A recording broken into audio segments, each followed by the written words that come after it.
விலங்கு நல வாரியங்கள் பதிலளிக்க உத்தரவானது பிறப்பிக்கப்பட்டிருக்கக்கூடிய அண்மை தகவலை பார்த்து கொண்டிருக்கிறோம். விவரங்களை செய்தியாளர் மதியழகன் வழங்க கேட்கலாம். மதியழகன், மேலும் விவரம். தமிழகத்தில் தெருநாய்கள் இனப்பெருக்க கட்டுப்பாடுகளை மேற்கொள்ள அனுமதி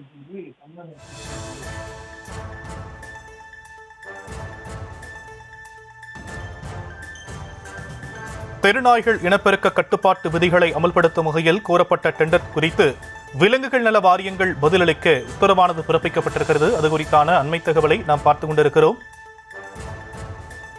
தெருநாய்கள் இனப்பெருக்க கட்டுப்பாட்டு விதிகளில் அமல்படுத்தும் வகையில் கோரப்பட்ட டெண்டர் குறித்து டெண்டருக்கு தடை விதிக்க கோரி தொடரப்பட்ட வழக்கில் மத்திய மாநில அரசுகள் பதிலளிக்க உத்தரவானது பிறப்பிக்கப்பட்டிருக்கக்கூடிய நிலையில் விலங்குகள் நல வாரியங்கள் பதிலளிக்க உத்தரவானது பிறப்பிக்கப்பட்டிருக்கக்கூடிய அண்மை தகவல்.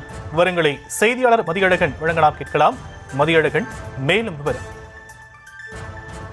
தமிழகத்தில் தெருநாய்கள் இனப்பெருக்க கட்டுப்பாடுகளை துரிதமாக மேற்கொள்ள நடவடிக்கை எடுக்கும்படி அரசு உத்தரவிட்டிருந்தது. இதன் தொடர்ச்சியாக சென்னையில் தெருநாய்கள் வளர்ப்பு நாய்களை கண்டறிய சிப் பொருத்தும் பணிகளுக்கு 5,20,00,000 ரூபாய் மதிப்பில் டெண்டர் கோரப்பட்டுள்ளது. இந்நிலையில் விலங்குகள் இனப்பெருக்க கட்டுப்பாடு விதிகளை அமல்படுத்தும் வகையில் கோரப்பட்டுள்ள டெண்டருக்கு தடை விதிக்க கோரியும் நிதி ஒதுக்கீடு செய்ய தடை விதிக்க கோரியும் விலங்குகள் நல ஆர்வலர் முரளிதரன் சென்னை உயர்நீதிமன்றத்தில் மனு தாக்கல் செய்துள்ளார். அதில் ஏற்கனவே விலங்குகள் இனக்கட்டுப்பாட்டு விதிகளை எதிர்த்து தாக்கல் செய்துள்ள வழக்கு நிலுவையில் உள்ள நிலையில் சட்டத்திற்கு விரோதமாக அரசை டெண்டர் கோரியுள்ளதாக அதில் குறிப்பிட்டிருக்கிறார். வழக்கை விசாரித்த நீதிபதிகள் செந்தில்குமார் ராமூர்த்தி, டிவி தமிழ்செல்வி அமர்வு மனுவுக்கு பதிலளிக்கும்படி மத்திய மாநில விலங்குகள் நல வாரியத்திற்கும் கால்நடைத்துறைக்கும் உத்தரவிட்டு விசாரணையை ஜூன் 20ஆம் தேதிக்கு ஒத்திவைத்தனர்.